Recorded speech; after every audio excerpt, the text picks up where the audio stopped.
How to fix your entire life in one day. If you're anything like me, you think New Year's resolutions are stupid. Because most people go about changing their lives in the completely wrong way. They create these resolutions because everyone else does. We create a superficial meaning out of status games, but they don't meet the requirements for true change, which goes a lot deeper than convincing yourself you're going to be more disciplined or productive this year. If you're one of these people, I'm not here to talk down on you. I tend to be a bit harsh in my writing. I've quit 10x more goals than I've achieved. I think that should be the case for most people, but the fact that people try to change their lives and utterly fail almost every time holds true. However, as much as I think New Year's resolutions are stupid, it's always wise to reflect on the life you hate so you can launch yourself towards something that much better, as we will discuss. So whether you want to start the business, transform your body, or take the risk toward a more meaningful life without quitting after 2 weeks, I want to share 7 ideas you probably haven't heard before on behavior change, psychology, and productivity, so you can do just that in 2026. This will be comprehensive. This isn't one of those letters that you read through and forget about. This is something you will want to bookmark, take notes on, and set aside time to think about. The protocol at the end, to dig deep into your psyche and uncover what you truly want in life, will take about a full day to complete, with effects that last far longer than that. Let's begin. So you aren't where you want to be because you aren't the person who would be there. When it comes to setting big goals, people tend to focus on one of the 2 requirements for success. 1.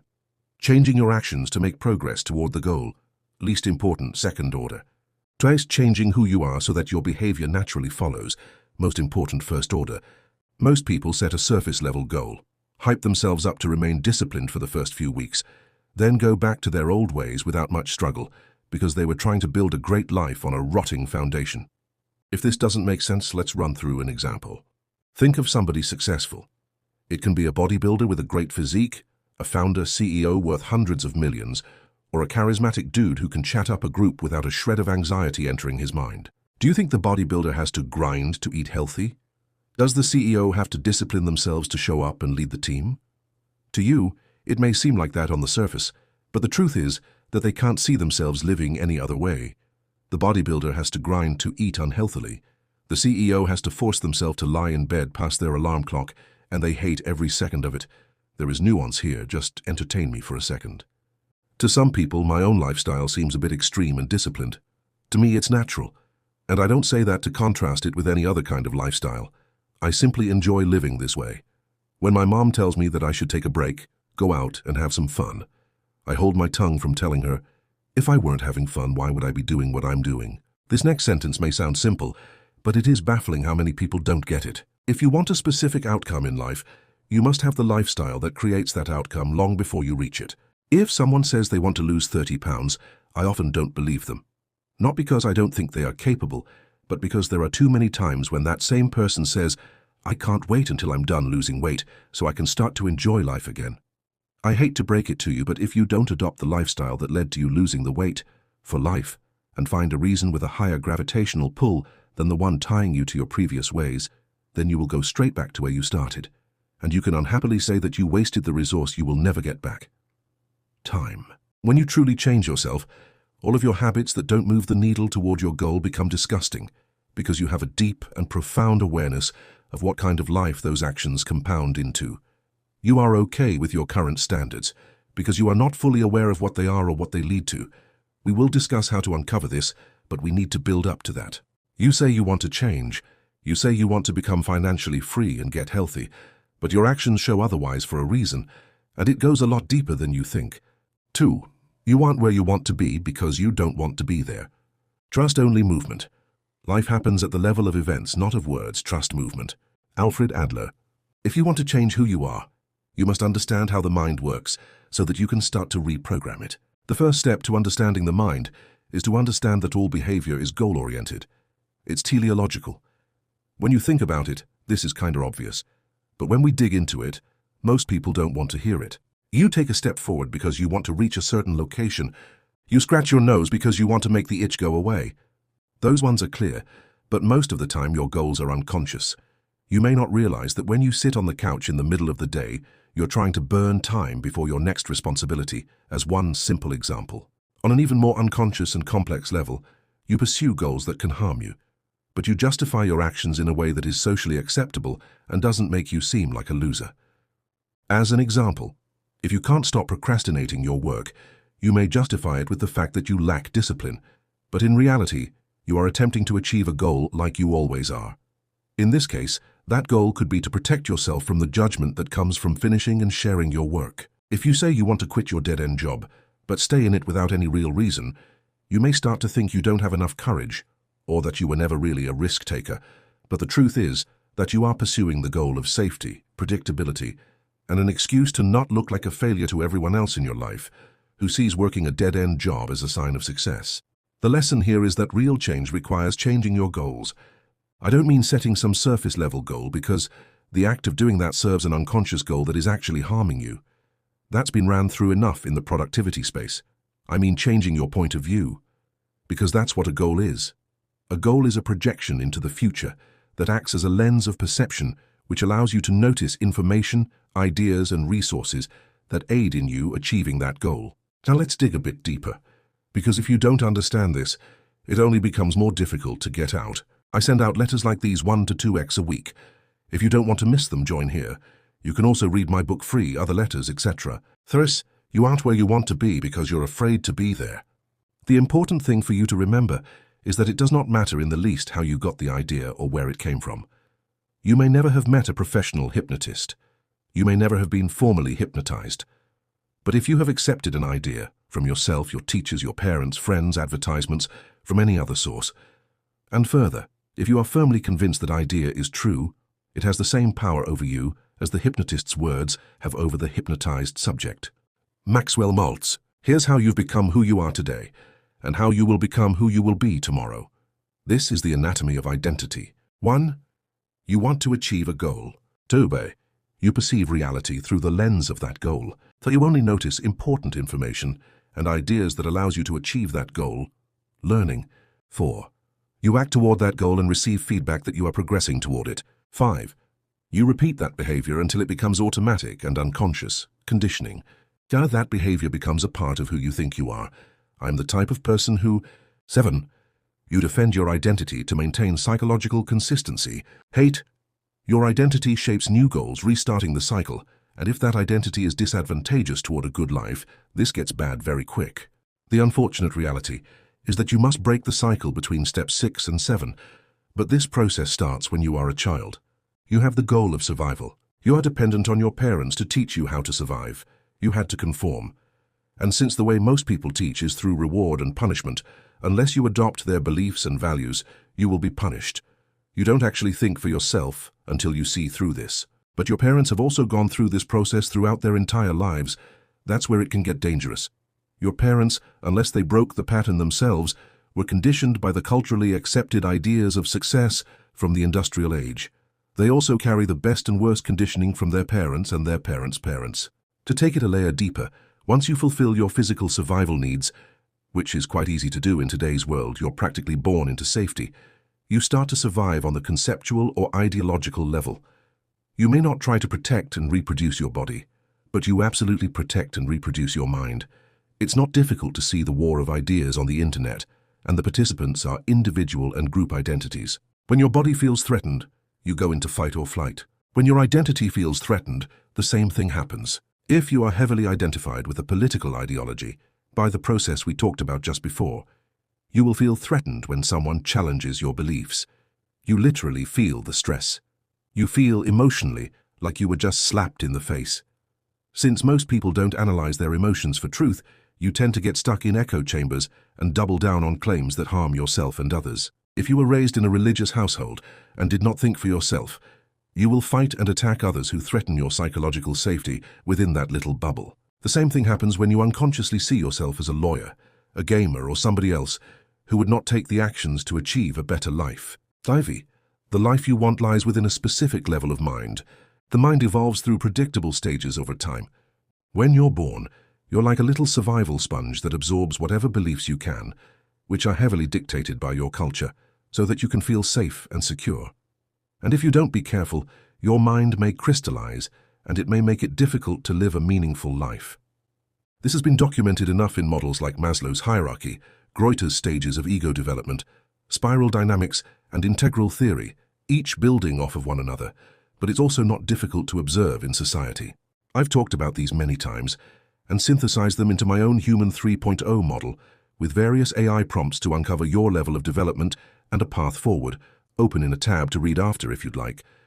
But here's the 80-20 of the 9 stages of ego development as a refresher, because repetition helps reveal things you didn't notice before, and there are new people reading these letters. 1. Impulsive. No separation between impulse and action.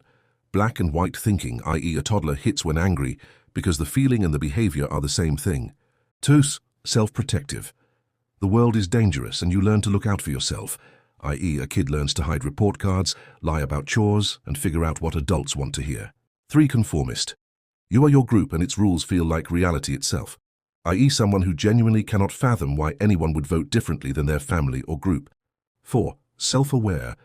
You notice you have an inner life that doesn't match the exterior, i.e. sitting in church and realizing you're not sure you believe what everyone around you seems to believe, but not knowing what to do with that feeling yet.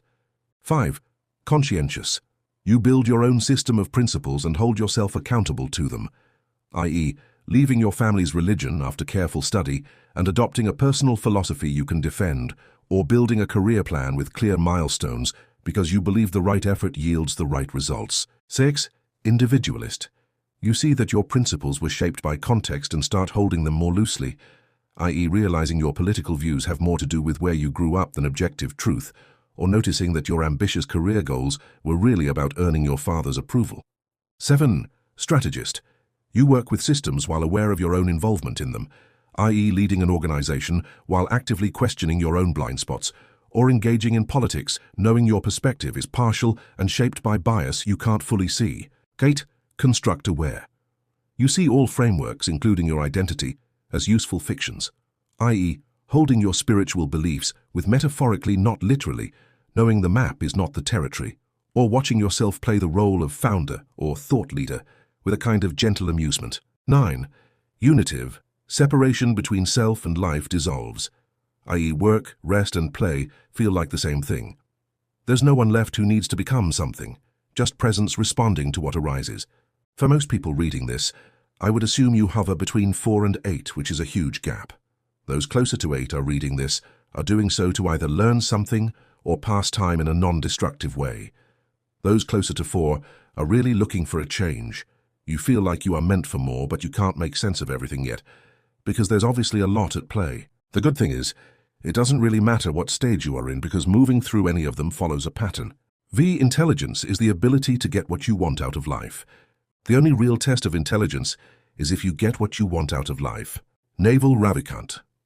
There is a formula for success. One ingredient is agency. One ingredient is opportunity, which many people like to mistake as privilege because they the other ingredients. The last ingredient is intelligence. If you have high agency but low opportunity, it doesn't matter how likely you are to act toward a goal, because it isn't a goal that will bear much fruit. If you have opportunity and agency but low intelligence, then you will never be fully able to benefit from that opportunity. First, we've talked about agency before here. In terms of opportunity, I can't tell you to change your physical location, but if you don't see the abundance of digital opportunity right in front of you, I don't know what to tell you. With that said, I want to focus on what intelligence is in the context of these 2 other ingredients and this letter. For that, we look to cybernetics. Cybernetics comes from the Greek word kybernetikos, which means to steer or good at steering. It's also known as the art of getting what you want. So if Naval's definition of intelligence is getting what you want out of life, understanding cybernetics helps you do that much faster. Cybernetics illustrates the properties of intelligent systems. To have a goal. Act toward that goal. Sense where you are. Compare it to the goal. And act again based on that feedback. You can judge intelligence based on the system's ability to iterate and persist with trial and error. A ship blown off course that corrects toward its destination. A thermostat sensing a change in heat and turning on. The pancreas excreting insulin after blood glucose spikes. What does this have to do with getting what you want out of life? Everything. Acting, sensing, comparing, and understanding the system from a meta perspective is fundamental to high intelligence, with the definition we are using here. High intelligence is the ability to iterate, persist, and understand the big picture. The mark of low intelligence is the inability to learn from your mistakes. Low intelligence people get stuck on problems rather than solving them. They hit a roadblock and quit. Like a writer who fails to build a readership and quits because they lack the ability to try new things, experiment, and figure out a process that works for them. To think that there isn't an effective process you can create is verifiably false no matter your limiting beliefs, hence being low intelligence. High intelligence is realizing any problem can be solved on a large enough timescale. The reality is that you can achieve any goal you set your mind to. Intelligence is realizing that there is a series of choices you can make which lead to achieving the goal you want. You understand that ideas are hierarchical and that you can't go from Papyrus to Google Docs in one fell swoop. Even if that goal is impossible right now, you simply don't have the resources, which may be invented over the next few years, to achieve that thing. When I talk about goals, and as I will continue repeating, I'm not speaking from the typical lens of self-help, although that's a helpful lens to adopt at times. I am speaking from the lens of teleology or the Greek cosmos, that everything serves a purpose, that everything is a part of a greater whole. Goals determine how you see the world. Goals determine what you consider success or failure. You can try to enjoy the journey, but if you pursue the wrong goal, you will not enjoy it. Your mind is the operating system for reality. That system is composed of goals. For most people, those goals are assigned to them, programmed like lines of code in your psyche. Go to school, get the job, get offended, play victim, retire at 65. A known path that doesn't work. To become more intelligent, you must reject the known path. Dive into the unknown. Set new higher goals to expand your mind. Embrace the chaos and allow for growth. Study the generalized principles of nature. Become a deep generalist. I understand this may not be the traditional definition of intelligence, but that sequence of steps leads to an extraordinary level of connections in your brain, leading to what we would observe as an intelligent person. Pair that with agency, and you've got a winner. That leads us into the next section perfectly. 30. How to launch into a completely new life in one day. The best periods of my life always came after a period of getting absolutely fed up with the lack of progress I was making. How do you dig into your mind? How do you become aware of your conditioning? How do you reach profound insights and truths that change the trajectory of your life? Through the simple but often painful act of questioning, something that so few people do, and you can tell by how they speak or give their thoughts on a specific topic. Questioning is thinking, and very few people do it. I want to give you a comprehensive protocol that you can use every year to reset your life and launch into a season of intense progress. This protocol helps you ask the right questions. These questions will cover the macro to the micro, where you want to be, what you need to do to get there, and what you can do immediately to start moving the needle toward that reality. This will require one full day to complete, so I recommend you follow along with the exact protocol. You will need a pen, paper, and an open mind. When I observe patterns in people who successfully flip their identity, it happens fast after a buildup of tension. Specifically, I've noticed 3 phases that people tend to go through. 1. Dissonance. They feel like they don't belong in their current life and become sufficiently fed up with their lack of progress. 2. Uncertainty. They don't know what comes next, so they either experiment or get lost and feel worse. 3. Discovery. They discover what they want to pursue and make 6 years of progress in 6 months. So our goal with this protocol is to help you reach the point of dissonance, navigate through uncertainty, and discover what it truly is that you want to achieve, so much so that the clarity is overwhelming and distractions no longer hold their weight. This protocol is structured so that it can be completed in one day. In the morning, you do a psychological excavation to uncover your own hidden motives. During the day, you prompt yourself with interrupts to keep you out of autopilot and contemplate your life. At night, you synthesize the insights into a direction you will start to move in tomorrow. I cannot guarantee that this will work for everyone, because I cannot guarantee that everyone reading this is in the right chapter of their own story that would make these points impactful. You can't place the climax at the start of the book and expect it to be interesting. Part 1. Morning, psychological excavation, vision and anti-vision. First, we must create a new frame or lens of perception for your mind to operate from. This is like creating a new shell, leaving your old one, and slowly growing into it over time. It won't feel like it fits at first. That's a good thing. Set aside 15-30 minutes, the length of one YouTube video you can do it, to think about and answer these questions. Do not attempt to outsource this contemplation to AI. I want you to break past the limiter that is on your mind. If you can't answer these immediately, come back to them later. 1. What is the dull and persistent dissatisfaction you've learned to live with? Not the deep suffering, but what you've learned to tolerate. If you don't hate it, you will tolerate it. 2. What do you complain about repeatedly but never actually change? Write down the 3 complaints you've voiced most often in the past year. 3. For each complaint, what would someone who watched your behavior, not your words, conclude that you actually want? 4. What truth about your current life would be unbearable to admit to someone you deeply respect? Those questions are meant to make you aware of the pain in your current life. Now we need to turn those into what I call an anti-vision, which is a brutal awareness of the life you do not want to live. That way, you can use that negative energy to aim your efforts in a positive direction and act from a place of intrinsic motivation. 1. If absolutely nothing changes for the next 5 years, describe an average Tuesday. Where do you wake up? What does your body feel like? What's the first thing you think about? Who's around you? What do you do between 9 a.m. and 6 p.m.? How do you feel at 10 p.m.? 2. Now do it, but for 10 years. What have you missed? What opportunities closed? Who gave up on you? What do people say about you when you're not in the room? 3. You're at the end of your life. You lived the safe version. You never broke the pattern. What was the cost? What did you never let yourself feel, try, or become? 4. Who in your life is already living the future you just described? Someone 5, 10, 20 years ahead on the same trajectory. What do you feel when you think about becoming them? 5. What identity would you have to give up to actually change? I am the type of person who...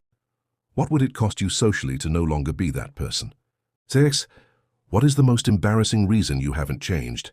The one that makes you sound weak, scared, or lazy rather than reasonable. 7. If your current behavior is a form of self-protection, what exactly are you protecting and what is that protection costing you? If you answered those truthfully, and if you are in the right chapter of your life, you will feel a deep sense of dis-ease and possibly disgust for how you are currently living. Now, we need to orient that energy in a positive direction. We need to create a minimum viable vision, because your vision is like a product. It starts out unclear, but with time and experience, it grows stronger and more potent. 1. Forget practicality for a minute. If you could snap your fingers and be living a different life in 3 years, not what's realistic, what you actually want. What does an average Tuesday look like? Same level of detail as question 5. 2. What would you have to believe about yourself for that life to feel natural rather than forced? Write the identity statement. I am the type of person who... 3. What is one thing you would do this week if you were already that person? Answer all of those first thing in the morning tomorrow. Part 2. Throughout the day, interrupting autopilot, breaking unconscious patterns. These journaling exercises are cute, but we want real change. Frankly, that's not going to happen if you don't break the current unconscious patterns that are keeping you the same. Throughout the day, I want you to contemplate on everything you journaled in part 1. Beyond that, I don't want you to forget to contemplate. Please take this seriously. You aren't going to change by doing the same thing for the rest of your life. You need to consciously force a pattern break. Take the time right now to create reminders or calendar events in your phone. Include the question in the reminder or event so that you can immediately start thinking about it. The more random and non-conflicting with your schedule there are, the better. 11 a.m. What am I avoiding right now by doing what I'm doing? 1:30 p.m. If someone filmed the last 2 hours, what would they conclude I want from my life? 3:15 p.m. Am I moving toward the life I hate or the life I want? 5:00 p.m. What's the most important thing I'm pretending isn't important? 7:30 p.m. What did I do today out of identity protection rather than genuine desire? Hint, it's most things you do. 9 p.m. When did I feel most alive today? When did I feel most dead? To add a bit more fuel to the fire, schedule these questions during times where you are either commuting, walking, or lying around. What would change if I stopped needing people to see me as the identity you wrote in question 10? Where in my life am I trading aliveness for safety? What's the smallest version of the person I want to become that I could be tomorrow? Part 3, evening. Synthesizing insight, entering a season of progress. If you followed that process, I would be surprised if you didn't have at least one profound insight that could alter the course of your life. Now, we need to make those known, integrate them into who we are, and act on them to begin solidifying our journey to a new level of mind. 1. After today, what feels most true about why you've been stuck? 2. What is the actual enemy? Name it clearly. Not circumstances, not other people.